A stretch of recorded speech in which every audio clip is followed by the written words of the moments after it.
अच्छा,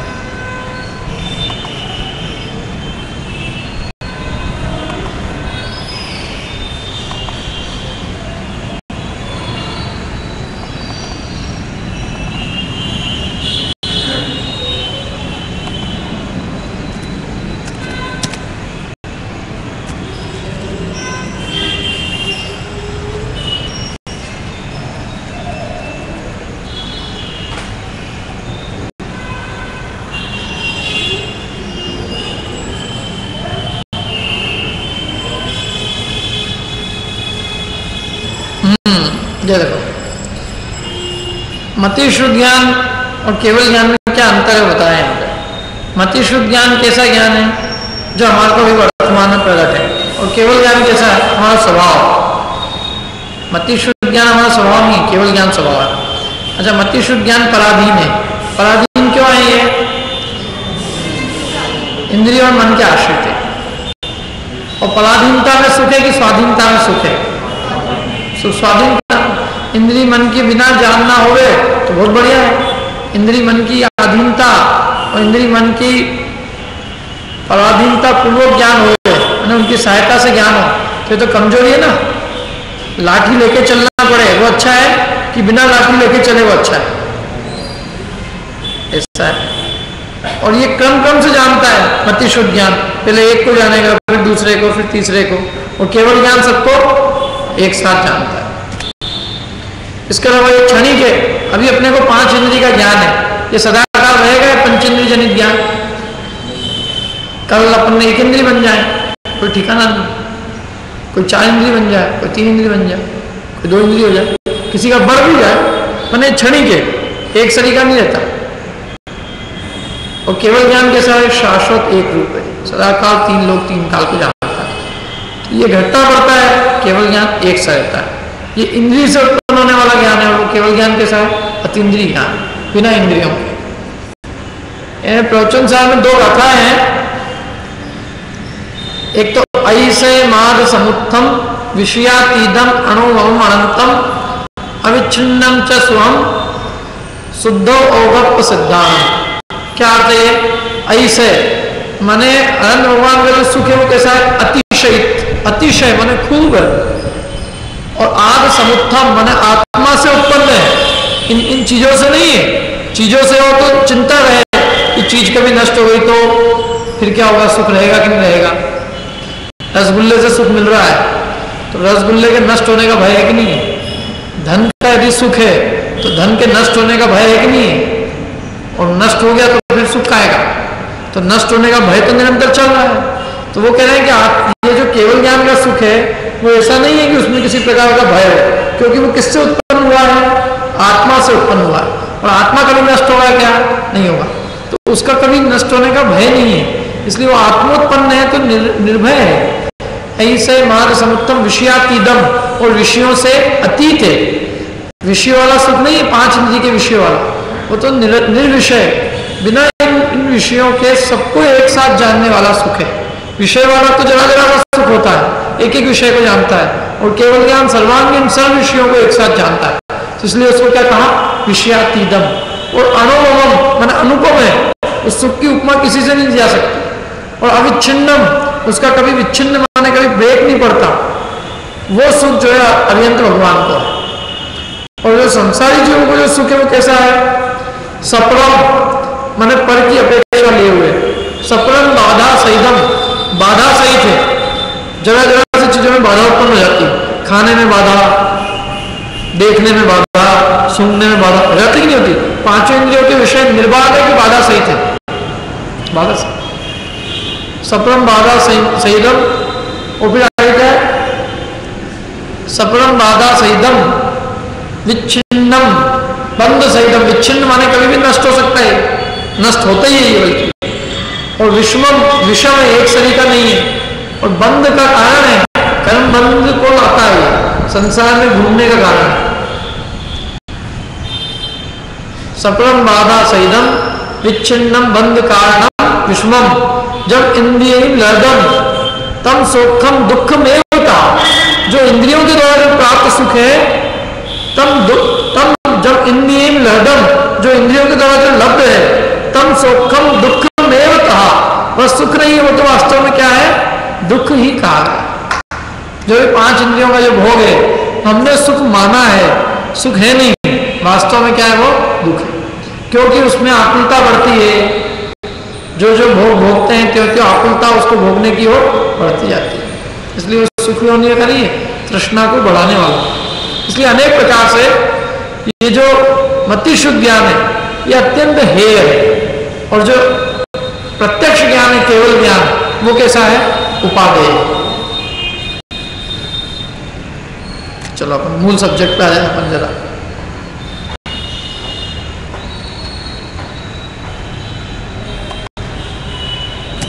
अपन ने बात की थी ना इसके लिए, इसमें एक देश प्रत्यक्ष अवधि बना पड़ेगा और केवल ज्ञान सर्व प्रत्यक्ष। ठीक है, मति ज्ञान की अपन ने बात की थी 336 भेद, किसको याद है, चलो फटाफट बता दो, फिर अपन आगे चले, बता दो चलो।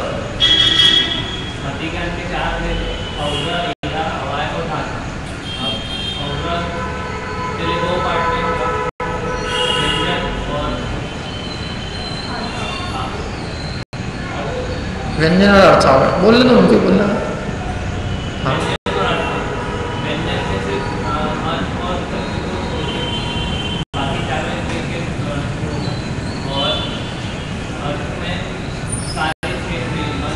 हाँ बहुत बढ़िया। हाँ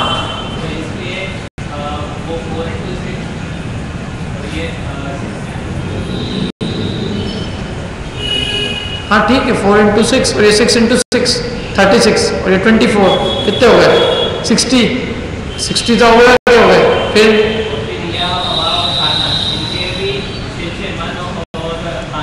हाँ तो कितने हो गए ये टोटल 288 नहीं, कैसे हुए 6, फिर इया के 6, अवाय धारणा के 6 दिया 18 है ना, 18 ये और 30 वो कितने हो गए 68 हो गए। 68 को 12 से मल्टीप्लाई कर दो,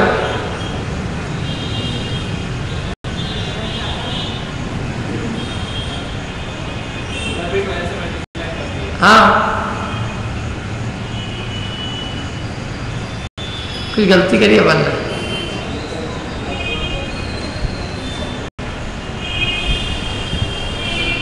नहीं 30 उधर हुए, 30 पहले था ना, देखो एक मिनट, 36 और 4, 6 और 4 10 ही तो हुए, कितने कर दिए थे अपन, वापिस से बताओ चलो क्या।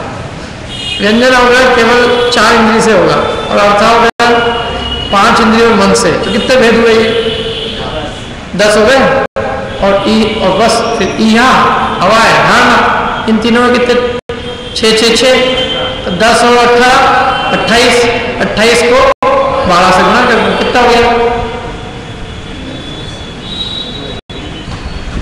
336, बस। आया कि नहीं आया समझ में सबको? चलो आगे चलते हैं, अपन अपने को थोड़ा आगे बढ़ना है। शुद्ध ज्ञान की चर्चा चल रही थी, आप देखो। अब एक प्रश्न पढ़ता हूँ, शुद्ध ज्ञान किसे कहते हैं? पहले तो अपन ने परिभाषा बताई थी, शुद्ध ज्ञान से जाने हुए पदार्थ का अवलंबन लेकर अन्य पदार्थ का ज्ञान। इसके लिए उदाहरण भी दिए थे अनेक, कोई बताएगा कौन सा उदाहरण दिया था?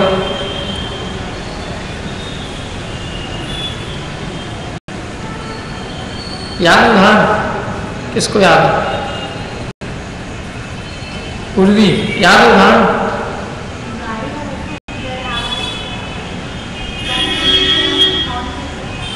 नहीं, वो अपन ने दर्शनोपयोग के लिए दिया था। आग का उदाहरण दिया था, क्या दिया था आग का उदाहरण?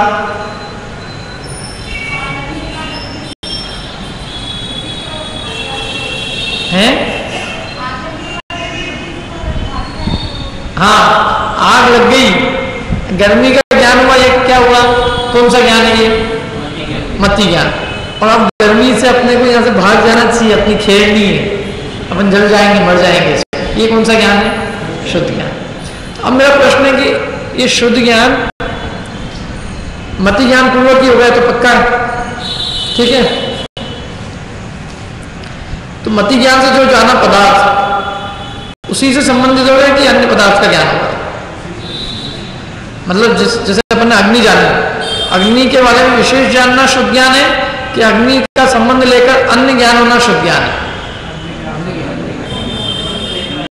हाँ, अग्नि का संबंध लेकर अन्य चीज, माने हमें बाहर जाना चाहिए, अग्नि का विशेष ज्ञान नहीं है, अग्नि का संबंध लेकर अन्य ज्ञान हुआ, वो क्या कहलाएगा? शुद्ध ज्ञान। जैसे घड़ा देखा और ये घड़ा पानी भरने के काम आएगा, पानी भरने के काम आता है, ये शुद्ध ज्ञान। माने उससे संबंध लेकर जो अन्य पदार्थ का ज्ञान है वो शुद्ध ज्ञान। देखो परिभाषा में ना, मति ज्ञान से जाने हुए पदार्थ का अवलंबन लेकर अन्य पदार्थ का ज्ञान वो शुद्ध ज्ञान। ये मति ज्ञान और शुद्ध ज्ञान किन किन जीवों को होते हैं? किस किस को होते हैं मति ज्ञान शुद्ध ज्ञान? ये इसको है कि नहीं? छोटे बेटे को क्या नाम है इसका? और इसको छोटी, मति ज्ञान शुद्ध ज्ञान किन किन को है? सबको है। सबको मतलब सब क्या होता है? खुद इसको ये दीवार को भी है क्या? सभी जीवों को है। अनंत भगवान को भी है?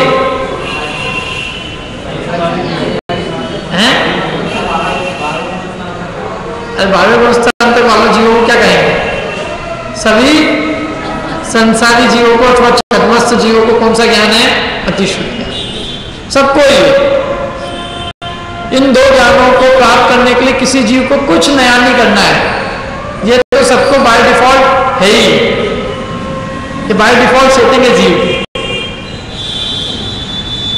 मति शुद्ध ज्ञान तो सभी संसारी जीवों को पाया जाता है। यदि वो उनको सम्यक दर्शन होगा तो उस ज्ञान का नाम है मति शुद्ध ज्ञान, और वही ज्ञान यदि वो मिथ्या दृष्टि होंगे तो उसी मति शुद्ध का नाम क्या कहलाएगा? कुमति और कुशुद्ध। लेकिन मति शुद्ध से सहित सब जीव, मति शुद्ध से रहित कोई जीव नहीं। एकेंद्रीय से लगा के पंचेंद्रीय तक, नरक गति से लगा के देव गति तक, पहले गुणस्थान से लेके 12वें गुणस्थान तक सभी जीवों को मति शुद्ध ज्ञान तो अवश्य पाया ही जाता है। मिथ्या दृष्टियों के मति ज्ञान को कुमति कुशुद्ध कहते हैं, सम्यक दृष्टियों के मति शुद्ध ज्ञान को सुमति और सुश्रुत, यही वह मति शुद्ध कहते हैं, सम्यक दृष्टि के ज्ञान। अब मेरा प्रश्न कि अपन ने कल समझा था वो तो अपन ने सब शब्दों का कैसे निर्माण करना और शब्दों की मदद से कैसे शुद्ध ज्ञान का विस्तार करना, ये अपन ने समझा। तो क्या शुद्ध ज्ञान केवल शब्दात्मक ही होता है कि शुद्ध ज्ञान बिना शब्दों का भी होता है? तो अपन ने फिर शब्दों का क्यों समझा? अपन ने तो पूरा शुद्ध ज्ञान शब्दों में लगाया, बिना शब्दों में लगाया। गलती अपन ने करी।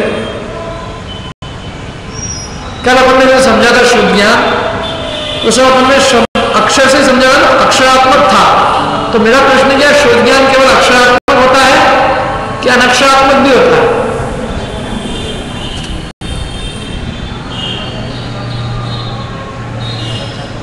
अनक्षरात्मक होता है। अपन ने फिर अक्षरात्मक क्यों समझा? मैंने सारा शुद्ध ज्ञान अपन ने अक्षरात्मक नहीं लगाया। अंग बाह्य और अंग प्रविष्ट दो ही भेद बताए थे ना, दोनों अक्षरात्मक है। तो ऐसा अपन ने क्यों किया? उसके भेद अपन ने अक्षरात्मक रूपी क्यों किए? वैसे तो अनक्षरात्मक भी उसका एक भेद है, लेकिन अपन ने समझने के लिए अक्षर की तरफ से क्यों समझा उसको? कौन बताएगा? थोड़ी अपनी बुद्धि लगा के।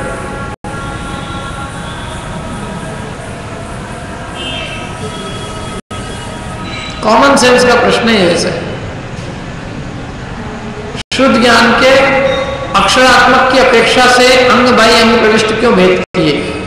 शुद्ध ज्ञान में अनक्षरात्मक को क्यों शामिल नहीं किया? अक्षरों की सारा बखान किया।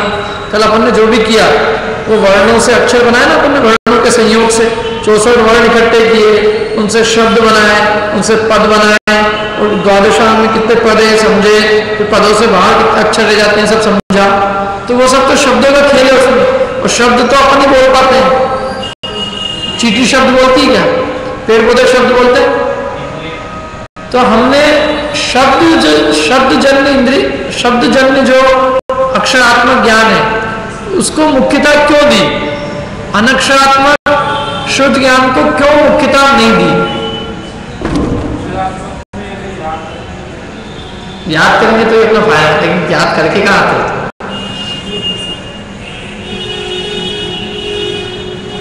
अनक्षरात्मक में कुछ भी याद करने जैसा नहीं होता है। बात सही है। देखो अपना हित का ऐसे है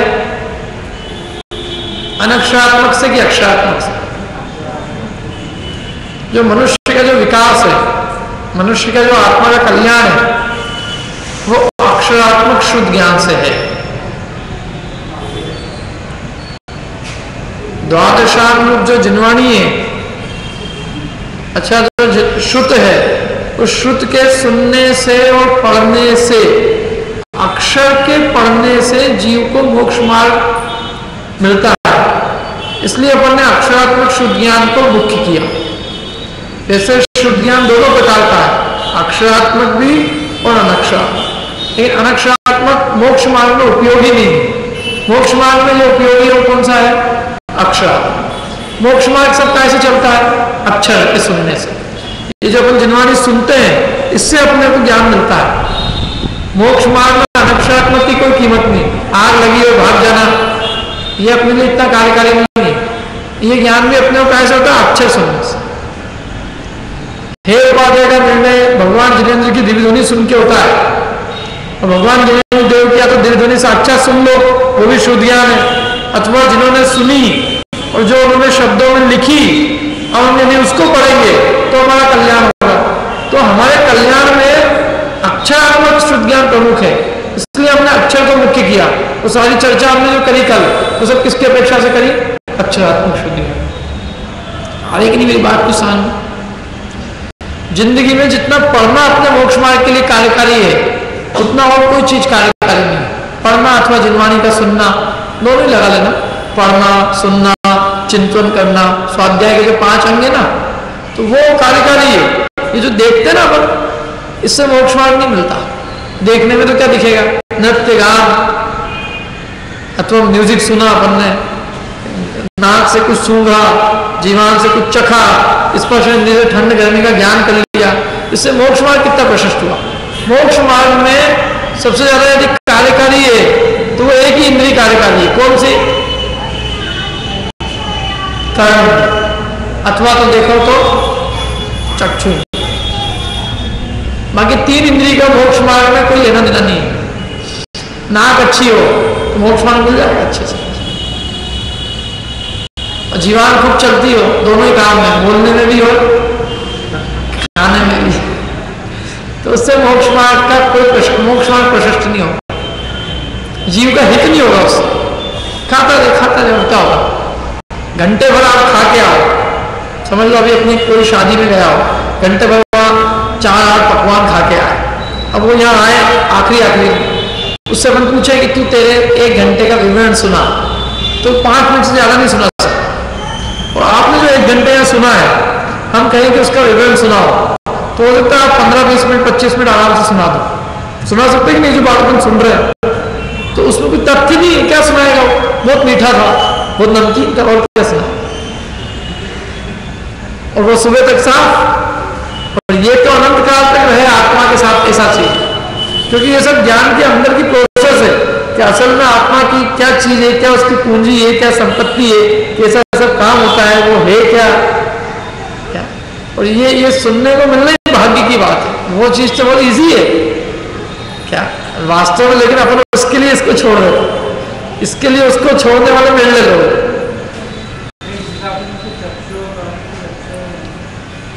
तो अच्छे ना। जिनवाणी सुने और भगवान को देखे तो, और जिनवाणी पढ़े तो, मूवी देखे और मूवी गाने सुने तो अच्छे नहीं। उससे राग द्वेष की बढ़वाली होती है ना, और ये वीतरागता में निमित्त है। अपन इतना जितना भी जानते हैं, इससे अपने कषाय बढ़ती है।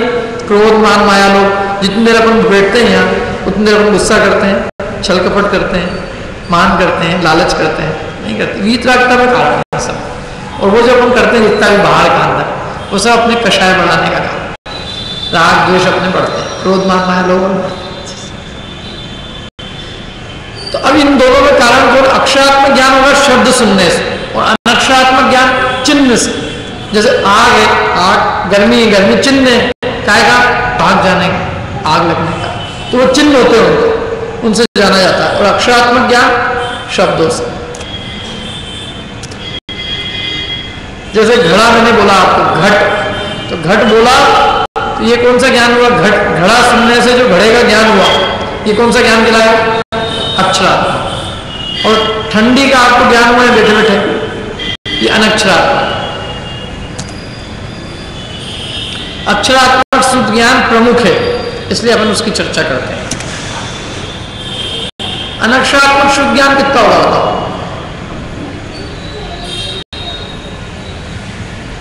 उसका प्रमाण कितना,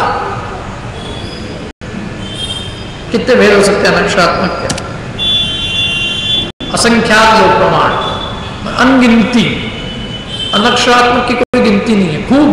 अनक्षरात्मक तो काई, ठंडी का ज्ञान, गर्मी का ज्ञान, मीठे नमकीन इन सब का, अथवा मीठा जान के अच्छा है या बुरा है, इसमें इतना नमक डाला, जो भी मतलब, वो सब अनक्षरात्मक शुद्ध ज्ञान बहुत विस्तार वाला, असंख्यात लोग प्रमाण है। और अक्षरात्मक शुद्ध ज्ञान का प्रमाण कितना है? इतने अक्षर प्रमाण, इतने शब्द प्रमाण है। 2 की power 64 minus 1 is equal to इतना अंक। ये अक्षरात्मक शुद्ध ज्ञान का प्रमाण, माने इससे ज्यादा अक्षरात्मक शुद्ध ज्ञान नहीं है। जितने भी अक्षर बनेंगे वो इतने ही बनेंगे, इससे ज्यादा जो होंगे वो रिपीटेटिव रहेंगे। कैसे बने मालूम है आपको? 64 कहां से आया ये फार्मूला कैसे आया? मैंने कल बताया था, 64 वर्णों के संयोग से ये कुल अक्षरों का निर्माण होता है। हाँ 30, 64 ऐसे बन गए। 64 के अपने कॉम्बिनेशन बनाए, परम्यूटेशन कॉम्बिनेशन करते ना, तो वो इतने बन जाएंगे। इतने अक्षर जो है वो अपनुक्त है, माने रिपीटेटिव नहीं है। 2 का गुणा 64 बार तो क्या बनने? मूल वर्ण 64, उसको कहते हैं वर्ण, माने एक एक कैरेक्टर। तो मूल वर्ण कितने हैं? 64। और 64 वर्णों के जो अपन शब्द बनाएंगे तो कितने बन जाएंगे? 2 की पावर 64 माइनस 1। इतने अक्षर बनेंगे। अक्षर माने शब्द, यहाँ कह रहे हैं अपन उसको अक्षर, लेकिन वो है क्या? शब्द। इतने शब्द बनेंगे। कल बताया था ना, है क्या? जोर से बोलो, जोर से एकदम।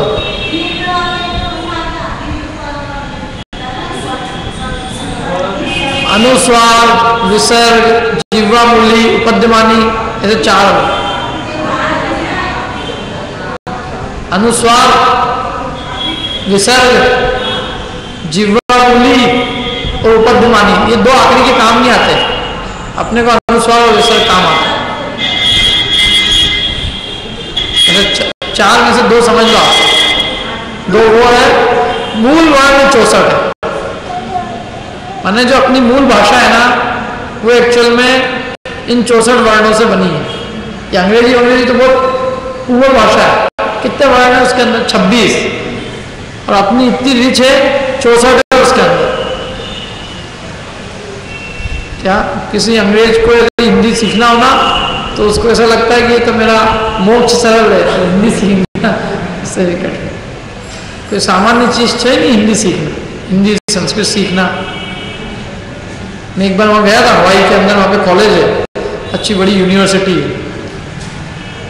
तो वो एक वहाँ लड़के सीख रहे थे, तो मैंने कहा तेरी जिंदगी का उद्देश्य क्या है, क्या तेरा गोल है, कब तू सबसे बड़ा खुश हो जाए? तो बोला मैं अभी संस्कृत सीख रहा हूँ, जिस दिन मेरी संस्कृत के अंदर बैचलर्स हो जाएगी, उस दिन मैं समझूंगा कि मेरी जिंदगी धन मिल गई। तो मैंने उससे पूछा कि कितना क्या कुछ पढ़ा है तुमने? थोड़ा बहुत उससे संस्कृत में मैंने बात की, पता चला कि उसकी संस्कृत तो बहुत दूर की बात थी, उसको तो बिल्कुल बेसिक चीज़ें भी उसको ख्याल में आ गया, वो बहुत बड़ी उसके लिए चुनौती थी, क्योंकि उसकी वो हिंदी तो कुछ थी नहीं, वो तो अंग्रेजी से संस्कृत सीख रहा था सीधे। और उसको ये था कि भाई मैंने यदि सीख ली यदि यहाँ पे, तो उसकी कम से कम $6,000-7,000 की नौकरी लगनी थी ना पर मंथ, $7,000 पर मंथ, और केवल 4 घंटे के लेक्चर। तो कोशिश में लगा था पूरी तरह से। इतनी डिमांड एक्चुअली संस्कृत भाषा जो है वो विश्व की सबसे सर्वश्रेष्ठ भाषा मानी गई। कारण ये कि उसका कई सालों में विकास हुआ है, हजारों साल तक लोगों ने उसको डेवलप किया और तब उसके रूल्स वगैरह बनाए। तो इतनी परिष्कृत भाषा है वो, इतनी कॉम्पैक्ट है कि उससे कॉम्पैक्ट कोई भाषा नहीं दुनिया। और सबसे पहले जो सॉफ्टवेयर की लैंग्वेज बना रहे थे, तो सबसे पहले उन्होंने संस्कृत को ही कैंडिडेट रखा था। लेकिन दिक्कत ये है कि संस्कृत को पढ़ाने वाले लोग कम है, संस्कृत समझने वाले कम है। तो वो संस्कृत लैंग्वेज भले ही टॉप होते हुए भी संस्कृत में जो है वो C++ नहीं लिखी गई, C++ लिखी गई, तो वो अंग्रेजी नहीं लिखी गई, बल्कि वो नई पूरी लैंग्वेज डेवलप हुई उनकी पूरी। बाकी यदि आप पढ़ो हिस्ट्री ऑफ कंप्यूटर साइंस, तो उसमें आता है कि संस्कृत लैंग्वेज को उन्होंने सबसे टॉप प्रायोरिटी पे रखा था। आज भी लोग रिसर्च करते हैं, क्यों? क्योंकि ये ओरिजिनल लैंग्वेज है, जो मूल चीज है वो संस्कृत है। ये 64 वर्ड है, ये मूल है। जिसको अपन सब भूल गए, लेकिन उसकी कीमत इतनी है कि दुनिया उसके ऊपर काम करती है। और अभी क्या होगा कि वो लोग उस पर लैंग्वेज बना के, समझ लो उसने कोई सॉफ्टवेयर बनाया, प्रोग्राम बनाया, तो अब फिर सब लोग सीखेंगे हिंदुस्तान के। अभी एक जर्मनी के एक आदमी ने वो बनाया, एक सॉफ्टवेयर बनाया कि जो हिंदी का टेक्स्ट होता है ना, जैसे ये पन्ना है, अपन अभी उसको स्कैन करते हैं तो वो इमेज फाइल बनती है। तो उस व्यक्ति ने इसको टेक्स्ट में रीड करना पड़ा, मतलब इसको एज अ टेक्स्ट उसको रिकॉग्नाइज करेगा। OCR होता है ना इंग्लिश का, ऑप्टिमल टेक्स्ट रिकॉग्निशन, तो वो सॉफ्टवेयर बनाया। और किसने बनाया? वो जर्मन आदमी ने बनाया, हिंदी का और संस्कृत का। तो अभी अपने यूज कर रहे हैं लोगों ने, एक आदमी को उसको खरीदने के लिए 10,000 रुपये दे रहा है। तो कहने का तात्पर्य है कि चीज की कीमत अपने को नहीं है, जिनको है कीमत इसकी, वो इसका अच्छे से यूज करते हैं। संस्कृत भाषा की जो उसकी जो मतलब उसकी जो कॉम्पैक्टनेस और जो उसकी महानता है, जो उसकी रिचनेस है, जैसे रिचनेस किसी में नहीं है। अभी अपन ने इतने शब्द बनाए, इतने शब्द आप इंग्लिश में नहीं बना सकते। इंग्लिश में आकर वर्ड नहीं है इतने, क्या कितने वर्ड बनेंगे उसमें? क्यों, कितने कैरेक्टर है उसमें? हैं 36 कौन कह रहा है? 26 कैरेक्टर्स है पूरे उसमें। अपने कितने कैरेक्टर्स है? 64। कौन रिच हुई बता?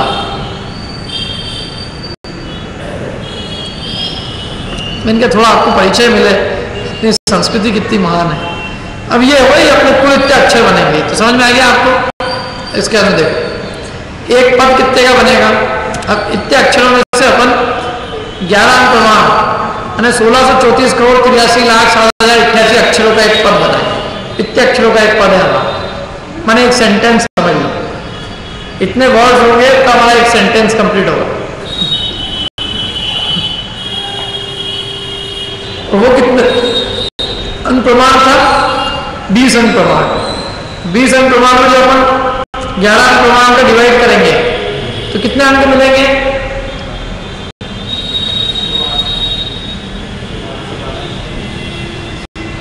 20 अंक प्रमाण संख्या में 11 अंक प्रमाण संख्या का भाग देंगे तो कितने अंक मिलेंगे?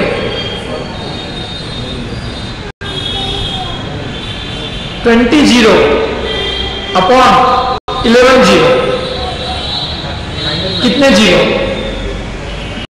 1 के बाद में मैंने 20 जीरो लिखे और डिवाइडेड बाय 1 के नीचे 11 जीरो लिखे, तो कितना मिलेगा रिमाइंडर?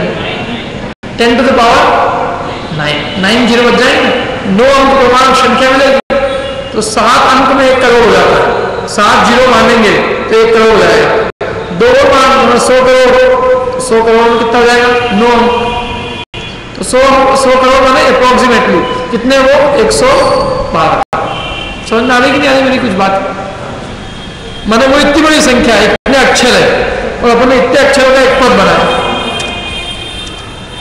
जैसे समझ लो सारे अक्षर 1006 और एक पद है समझ लो 10 अक्षरों का, तो कुल कितने पद बनेंगे?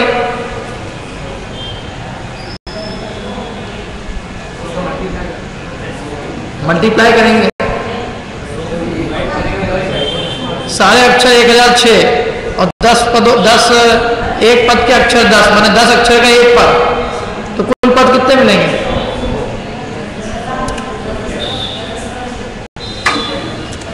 कितने मिलेंगे? पद कितने मिलेंगे कुल? 100। और बाकी अब अक्षर कितने बचे? 6 अक्षर। तो 6 अक्षर क्या कहलाएंगे? अंग वायु। हाँ, मैंने ये जैसे 20 अंक प्रमाण अक्षर है, उसको 11 अंक प्रमाण एक पद के अक्षर से डिवाइड किया। समझ में आ रहा है कि नहीं आ रहा है? तो इतने तो कुल अपने को क्या मिल जाएंगे? पद मिल जाएंगे। कितने? 112 करोड़ पद। इतने पद है जिनवाणी। 112 करोड़ 83 लाख 58,005 इतने पद है टोटल।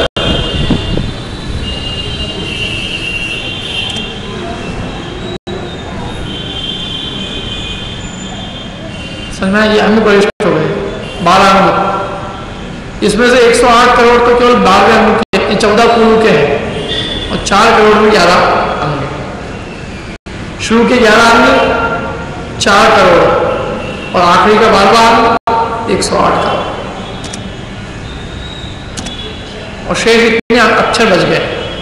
8 अंग प्रमाण अक्षर बच गए। ये सब क्या है?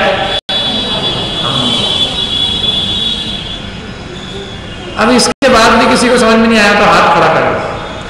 मैं इसलिए आज प्रेजेंटेशन बना के लाया।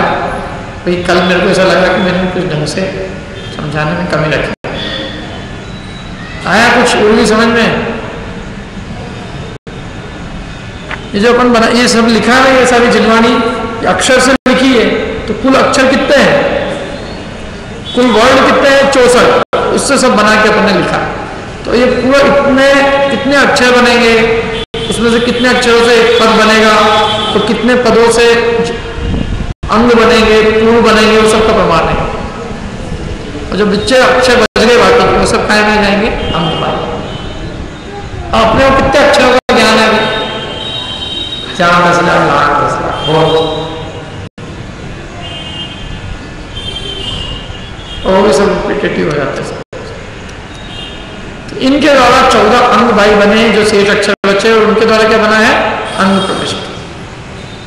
ये पूरी द्वादशांग श्रुति का पूरा विस्तार।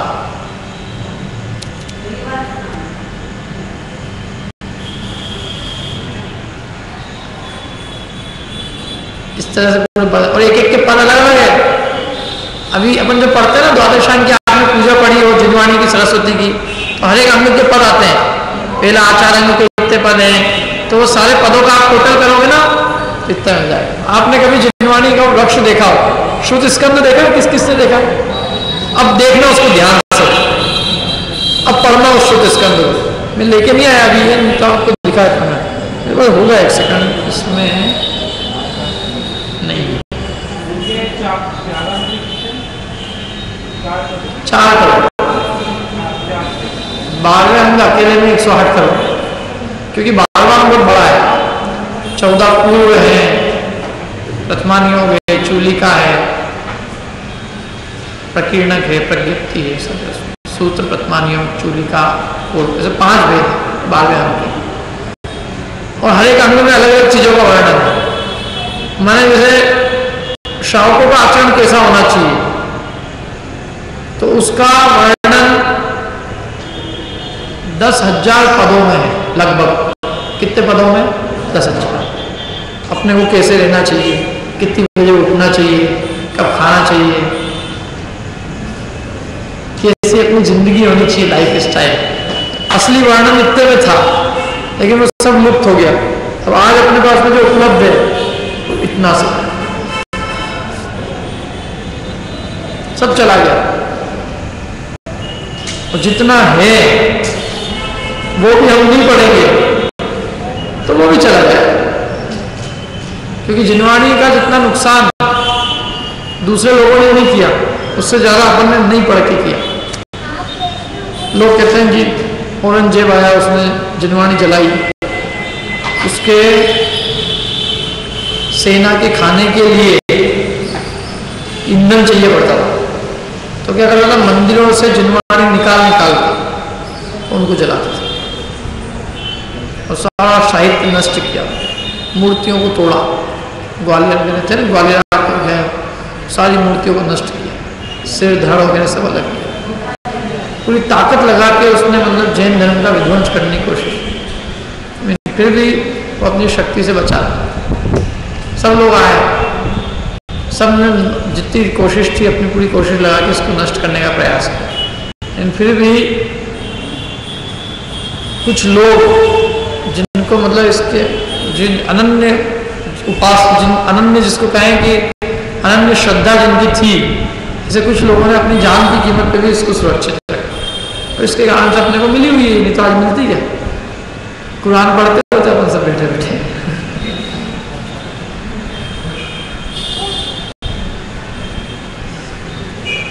तो ये अपना पूरा आज जो है मति शुद्ध ज्ञान का वर्णन पूरा होता है। इसमें किसी को कोई प्रश्न हो तो पूछ लो,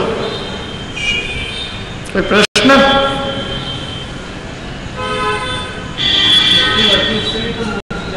हाँ, मोक्ष तो उससे भी जा सकते हैं, तो पढ़े तो।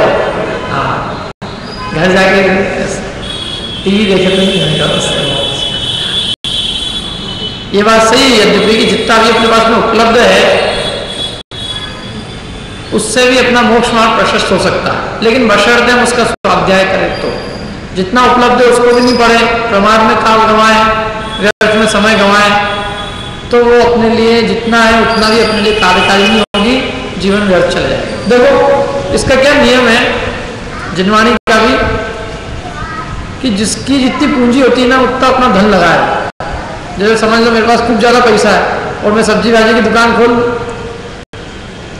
50 करोड़ का मालिक आदमी है, सब्जी भाजी की दुकान खोल, 5-5 रुपये के लिए लड़े हर आदमी से, तो लोग कहेंगे क्या करेंगे, क्या बैठ गए।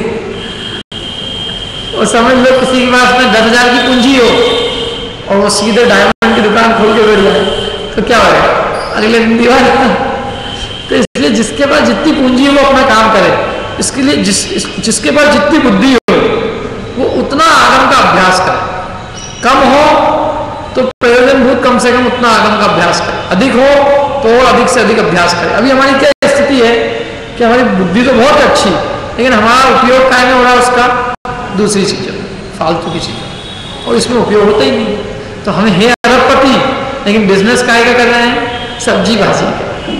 ये स्थिति, 1 घंटा आ गया अपन सैटरडे संडे हो गई अपनी सब्जी भाजी की दुकान, हाट लग गया, जैसे अपना हाट लगता है नहीं, हाट हो जाता अपना 1 दिन 2 दिन का हो जाता, 7 दिन की अपनी पूर्ति हो जाती।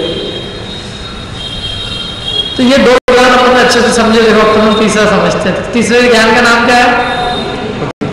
ये किसी को है क्या अपने को? नहीं। देखो इसे क्या परिभाषा, द्रव्य क्षेत्र काल भाव की मर्यादा लिए हुए रूपी पदार्थों को स्पष्ट जाए। ये तो 4 चीजों की मर्यादा है, द्रव्य की, क्षेत्र की, काल की। ठीक है, मर्यादा मतलब लिमिटेशन। यदि लिमिटेशन नहीं हो तो यह केवल ज्ञान हो जाए, इसलिए लिमिटेशन तो रहेगी ना।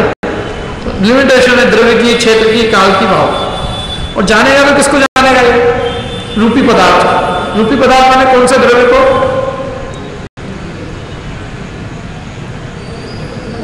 उद्गत। जोर से बोलो, चलना अच्छे से। अब जरा अपन इसको थोड़ा देखते हैं, टाइम तो हो गया, आप लोगों को टाइम से भागता है, जाना है जल्दी तो छोड़े अपन, तो फिर आज तो लेट ही आए, लेकिन तो कोई दिक्कत ही नहीं।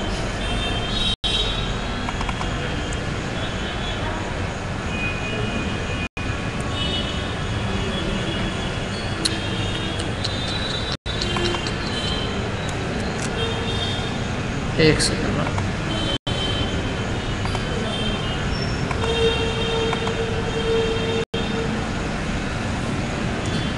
सबसे इंटरेस्टिंग सब्जेक्ट जो है ना अवधि ज्ञान का, वो अब चालू होगा। देखो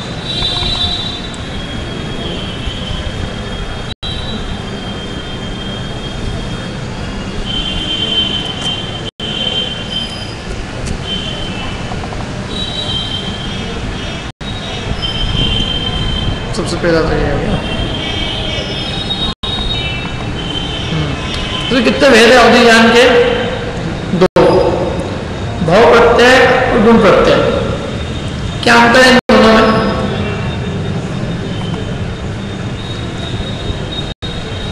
भाव प्रत्यय मैंने जिस अवधि ज्ञान के होने में भाव कारण है, भाव अर्थात वो गति, जैसे नरक गति किसी जीव को मिली तो उसको अवधि ज्ञान को प्राप्त करने के लिए कुछ नहीं करना है, वो नरक भाव ही उसके अवधि ज्ञान में कारण है। अथवा देव पर्याय मिली किसी को तो देव पर्याय उसके अवधि ज्ञान होने में कारण है, माने वो भाव उसके अवधि ज्ञान के लिए कारण है। माने जो जो जीव उस भाव में जाएगा उसको गारंटेड अवधि ज्ञान मिलेगा ही मिलेगा। माने वो पहले से इतना अवधि ज्ञान का क्षयोपशम लेके आएगा, या यूं कहे कि अवधि ज्ञानावरण का क्षयोपशम उसके रहेगा ही रहेगा। अवधि ज्ञानावरण इतना मंद रहेगा कि उसको नियम से अवधि ज्ञान उस समय होगा ही होगा। जैसे मनुष्य पर्याय किसी को मिली तो 5 इंद्रिय उसको मिलेगी ही मिलेगी, ऐसे जिसको नरक और देव भाव मिलेगा उसको नियम से अवधि ज्ञान होगा ही होगा। ऐसा एक भी नारकी और देव नहीं मिलेगा कि जिसको की पर्याप्ति पूरी हो जाए, माने अंतर्मुख बात उसका अवधि ज्ञान न हो, सबको अवधि ज्ञान होता है,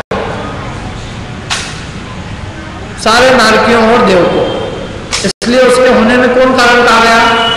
भाव। जैसे हुआ है अवधि ज्ञानावरण कर्म के क्षयोपशम से, बिना अवधि ज्ञानावरण कर्म के क्षयोपशम के अवधि ज्ञान नहीं हुआ है, लेकिन फिर भी वो अवधि ज्ञानावरण कर्म का क्षयोपशम का नियम है कि देव और नारकियों को होता ही होता है। तो इसलिए हमने किसको कारण कहा? भाव को, कि यदि ये भाव मिलेगा तो इस भाव के होने में अवधि ज्ञानावरण का क्षयोपशम नियम से होगा ही होगा, माने अवधि ज्ञानावरण कर्म का उदय मंद रहेगा ही रहेगा, और हम इसलिए उसको कहेंगे कि उसका अवधि ज्ञान नियम से मिलेगा। तो भाव को हमने उसमें कारण कहा। तो एक तो भाव कारण है, तो भाव जिसमें कारण है ऐसा अवधि ज्ञान जो है उसका नाम भाव प्रत्यय। तो ये किसको होता है? एक तो देवों को, दूसरा नारकियों को, और जो अपने तीर्थंकर देव है 24 तीर्थंकर 20 तीर्थंकर विदेह क्षेत्र के, इन सबको भी जन्म से ही अवधि ज्ञान होता है, और इनको भी भाव माने जो भी देव जो भी तीर्थंकर होगा वो गारंटेड जन्म से अवधि ज्ञानी होगा। यदि वो तीर्थंकर बनने वाला है उसी भाव में और उसका जन्म हुआ है तो जन्म से वो क्या होगा? अवधि ज्ञान। इसलिए तीर्थंकरों के भी अवधि ज्ञान होने में उनका जो भाव है तीर्थंकर रूप भाव वो कारण है, माने तीर्थंकर का भाव मिला है, यदि वो तीर्थंकर बनेगा उस पर्याय में उस भाव में तो उसको नियम से जन्म से अवधि ज्ञान हो गई। तो एक तो हो गया भाव प्रत्यय, दूसरा है गुण प्रत्यय। गुण प्रत्यय मैंने हम आपको त्रियंचों को, तो इनको भाव के होने मात्र से अवधि ज्ञान नहीं होता, इनको जो अवधि ज्ञान होता है गुण प्रत्यय होता है। गुण प्रत्यय माने कोई गुण होना चाहिए, सम्यक दर्शन हो, सम्यक ज्ञान हो, सम्यक चारित्र हो, तपश्चरण हो, संयम हो, वो उसके अवधि ज्ञान में कारण बनेगा। जब तक वो सम्यक दर्शन और तपश्चरण वगैरह नहीं होगा तब तक उसको वो अवधि ज्ञान नहीं होगा। इसलिए उसके होने में गुण निमित्त है, सम्यक दर्शन अथवा संयम अथवा तप, ये गुण निमित्त है उसमें। तो इसलिए उसको अपन ने क्या कहा? गुण प्रत्यय। प्रत्यय माने कारण, गुण है कारण जिसमें ऐसा अवधि ज्ञान, वो गुण प्रत्यय, और भाव है कारण जिसमें ऐसा अवधि ज्ञान, वो कौन सा है? भाव प्रत्यय। और इसके स्वामी कौन है गुण प्रत्यय के? मनुष्य के बीच, क्योंकि उनको गुणों से हो, बिना गुण के नहीं हो। गुणहीन मनुष्य के अवधि ज्ञान नहीं होगा, और नारकी तो कितने गुणहीन हो उसको होगा, देव गुणहीन भी होगा, और मनुष्य त्रियंचों को तो गुण होना चाहिए, सम्यक दर्शन हो, संयम हो, तब बोलो।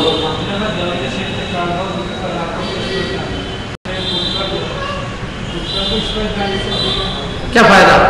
उद्गल की सहायता से आत्मा को भी जान लेता है। मतलब क्या है, जैसे मैंने आपको देखा तो आपके माध्यम से, मैंने आपके शरीर के माध्यम से आपको भी देखा नहीं, आप हाँ कर रहे हो, इसका मतलब आपको समझ में आ रहा है। यद्यपि मैंने आपकी आत्मा नहीं देखी, लेकिन आपकी मुंह देख के आपके आत्मा के भाव समझ में आते हैं।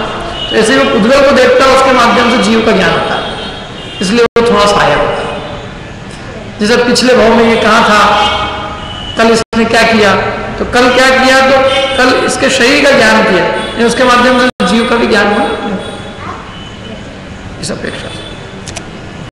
अब गुण प्रत्यय के भी 6 भेद है। तो अनुगामी माने यही हो, यही का यही छूट जाए, समझ लो इस कमरे में हुआ, वो इस कमरे से बाहर जाए और छूट जाए तो अननुगामी, और बाहर जाए तो भी बना रहे अवधि ज्ञान, वो क्या है? क्षेत्र अनुगामी। जैसे कुछ चीजें अपन ने यहाँ पढ़ी और अपन ने एक प्रतिज्ञा ले रखी कि भैया अपन कुछ भी परद्रव्य का कुछ नहीं लेना, अपने को चोरी नहीं करनी, तो जितनी पंडित जी की बात करते सर यहीं कहीं छोड़ दो, अपन कुछ ग्रहण नहीं करते, परद्रव्य की है। और यहाँ से बाहर गए कमरे से बाहर और फिर कुछ पूछा तो कुछ याद नहीं, यहाँ तक तो था याद, वो क्या कहलाएगा? अनुगामी, मैंने साथ भी जाए अनुगामी, और यहाँ से अपने घर में भी जाए कहीं भी जाए तो साथ जाए, वो क्या है? अनुगामी। तो एक तो क्षेत्र की अपेक्षा अनुगामी अनुगामी का भेद है, दूसरा भाव की अपेक्षा, इस भाव का इसी भाव में छूट जाएगा अवधि ज्ञान, वो क्या है? अनुगामी। और जो अगले भाव में भी जो अवधि ज्ञान साथ में चले जाए, यहाँ उत्पन्न हुआ लेकिन अगले भाव में भी साथ में जाए, वो क्या है? अनुगामी।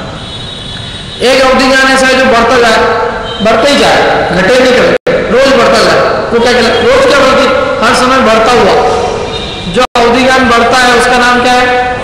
बढ़ते हुए अवधि ज्ञान का नाम, और निरंतर घटता जाए नष्ट होने तक, वो क्या है? ईमान। और एक जैसा रहे, न घटे न बढ़े, वो क्या है? अवस्थित। आपने को तो है ही कहा, छह में से कोई सही नहीं है। ज्ञान बढ़ रहा है लेकिन अवधि ज्ञान नहीं बढ़ रहा है, ये अवधि ज्ञान के भेद है।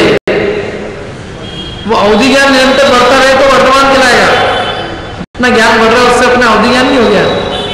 मैंने उदाहरण दिया आपको तो, लेकिन वो सब अवधि ज्ञान में लगाना है। जैसे समुद्र के अंदर क्या होता है, अमावस्या आती ना तो ज्वार आता है, उछलता निरंतर, या चंद्रमा की कलाएं पूर्णिमा में जब जाती है तो निरंतर बढ़ती रहती है, और अमावस्या की तरफ जब आती है तो निरंतर घटती रहती है। तो पूर्णिमा की तरफ का क्या कहलाएगा? वर्धमान, अमावस्या की तरफ जाएगा। और अवस्थित, न घटे न बढ़े है। घड़िया अभी है, अभी समझ लो दूर क्षेत्र की जान रहे हैं, और फिर कम क्षेत्र की जान, और कम क्षेत्र की जान, और कम क्षेत्र की जान। घड़िया अभी 10 साल तक की जान रहे थे, 5 साल की जानने लगे, अभी 1 साल की जानने लगे। घड़िया क्योंकि द्रव्य क्षेत्र की उसमें सीमा है ना, कितना जानेगा। अभी अपन पढ़ेंगे उस सबको, तो द्रव्य क्षेत्र में कमी हो जाए जानने में, घड़िया बढ़ जाए। अवस्थित न घटे न बढ़े, और अनवस्थित कभी बढ़ जाए कभी घट जाए। ये 3 और है, अगली बार करेंगे। देशावधि परमावधि सब। आज का अपना समय हो गया, टाइम अच्छा हो गया। ये नोट्स में लेके आया हूँ, लेकिन इसकी फोटोकॉपी ऐसे किस किस के पास नहीं मिली, कल किस किस को नहीं मिली। एक और कल जो नोट्स बांटे थे 2 तरह के, तो किन किन को नहीं मिला? हाथ खड़ा करना। एक मिला था ना, एक नहीं मिला। हाँ, और मिल गए सबको नोट्स? मिल गए नोट्स? नहीं मिले तो फिर उसकी फोटोकॉपी करा के भी देते हैं। चलो उसकी फोटोकॉपी करा लेना, क्योंकि नोट्स में सब लिखा है। 2 तरह के नोट्स बांटे थे, एक तो उपयोग के और एक अवधि ज्ञान आदि के। दोनों नोट्स सबके पास होने चाहिए। ठीक है, जिनवानी स्तुति के लिए सब लोग खड़े हो जाए।